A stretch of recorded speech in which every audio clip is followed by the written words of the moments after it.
Říkal jste, že nemáte nic proti tomu poplatky zachovat, ale na druhou stranu se chcete postarat o stárnoucí obyvatelstvo. Znamená to, že by oni byli vyjmuti z toho placení poplatků a nestratili by potom poplatky teda svůj smysl. To znamená jakoby omezit návštěvnost lékařů. Znova len zopakujem, že som to povedal, to teda prístupu zopakujem. Poplatky plnia funkciu marginálnych nákladov, sú na úrovni jedného piva alebo na úrovni 5 SMS. Proste v zásade to nie sú životorušujúce náklady, ale znova len spomeniem v rámci tej dominanty, ktorá tu zaznela už dnes, sociálno-zdravotná ochrana. Ak sa občan dostane z poplatku do sociálnych problémov, ekonomických sociálnych, povedzme, dostane sa za hranicu zákonom stanovenej chudoby, tak potom je najčistejšie legislatívne, ale aj vecné riešenie, aby štát v rámci sociálnej siete mu na tento poplatok prispel. Ďaleko čistejšie, ako keď lekári musia dávať výnimky, alebo od niekoho zoberú, od niekoho nezoberú. Poplatky nie sú vlajkovou loďou žiadnej reformy. Na Slovensku sme ich urobili veľmi rýchlo v 3. mesiaci pôsobenia vo vláde, aby mali veľmi veľký efekt v znížení nadbytočnej spotreby. Poplatky, ak sú skôr vlajkovou loďou politických šarlatov. Ale máte tam aj nejaké logické pásci.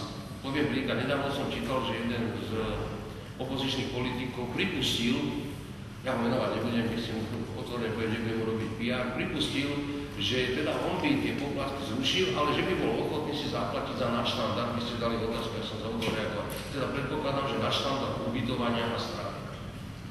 Nič iné tam na štandarde nevidím. Neviem si to dobre predstaviť, že ortoped povie pacientovi, že potrebuje protézu, alebo ja nechcem takú, ja chcem onakologiu na štandard. A viem si to predstaviť medicínsky, zdôvodniť a poistne, ale nie ľudský. A teda bude platiť tento politik za náš štandard niečoho, za čo nechce, aby sa platilo. Viete, a v tom je tá politická pásca. Hovorím to preto, že poplatky nie sú cieľom, boli jedným z prostriedkov, ktoré aj v Čechách donesli svoj prínos.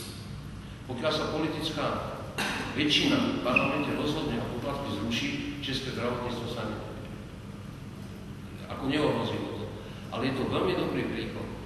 A čakal som na otázku na poplatky, poviem vám príklad, ktorý sa vôbec netýka poplatkov a má veľký význam. Neviem, či v Čechách, ale na Slovensku v minulosti, keď bol štedrý večer, 24.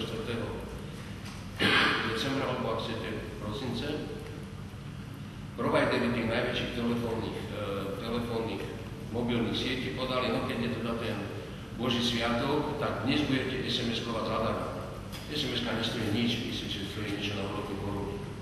V tej chvíli sa všetci vrhli na SMS-ky, pretože to nemalo žiadne obmedzenie. Ale viete, čo sa stalo? Neviem, či tu, ale určite na Slovensku. Do hodiny sa systém zrútil a prestal fungovať, pretože sa tak zahltil SMS-kami, že jednoducho to pre servery nevyťahli. Ten príklad je preto dôležitý, lebo tie menšie marginálne náklady, tie úplne malé náklady na úrovni jedného piva, neverím, že za nejakých 50-60 km alebo za 2 eurá si dokáže niekto zabezpečiť ubytovanie a stravu. Viedli k tomu, aby ľudia zvýšili svoju zodpovednosť a začali si uvedomovať. Teda nie je to vlajková loď reformy, aj keď tie reformy sa spájajú s tým, čo občania cítia. Je to jeden z krokov, ktorý dnes už ani potom, ako to zbehlo na Slovensku a v Čechách, nie je veľmi dôležitý. Možno ďaleko dôležitejšie budú kroky na zvyšovanie efektívnosti systému, hlavne na alokáciu, teraz to poviem vznešenie, na alokáciu zdrojov. Aby sa nestávalo, že zbytočne niečo preplácame, čo preplácať nemusíme. A tam sa dá niekedy naozaj získať pomerne slušný počet zdrojov. Poplatky v tejto chvíli reprezentujú tie SMS-ky za korunu, reprezentujú, že niečo to stojí, ale nie sú to životným problémom, ani občanom podľa mňa, a dokonca nežádne zdravotníctvo. Jestli k tomu smím dodat dvě věty, myslím si, že je společnou chybou politiků a žurnalistů, že v minulém období jsme vytvořili atmosféru, jako že by zdravotnická reforma rovná se poplatky. Jako kdyby to o ničem jiném nebylo. Myslím si, že tam neseme společnou odpovědnost, my i vy veřejnosti vysvětlit, že zdravotnická reforma rovná se poplatky, což prostě není pravda. Poslanci a senátoři TOP 09 nebudou samozřejmě hlasovat pro zrušení poplatků. Myslíme si, že v systému dokázali svou efektivitu. Nicméně, kdyby k jejich zrušení došlo, tak je celá řada jiných možných regulací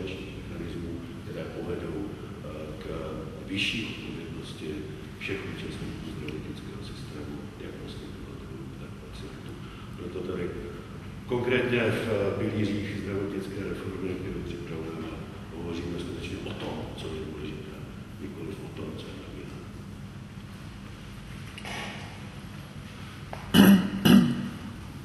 Ještě jeden test? Prosím. Možná dva, já jsem třeba zaregistroval plakát. Můžete, já mám chřipku, tedy dneska nejsem taky jako pacient. Zdravotnický téma, tak jsme taky přivedli pacienta. Tak, ale když mi zaměli uši, pojďte prosím blíž, já se omlouvám. Já jsem včera zaregistroval váš plakát v metru, tuším, to bylo s vaším dopisem potenciálním voličům, vaším časem a tak dále.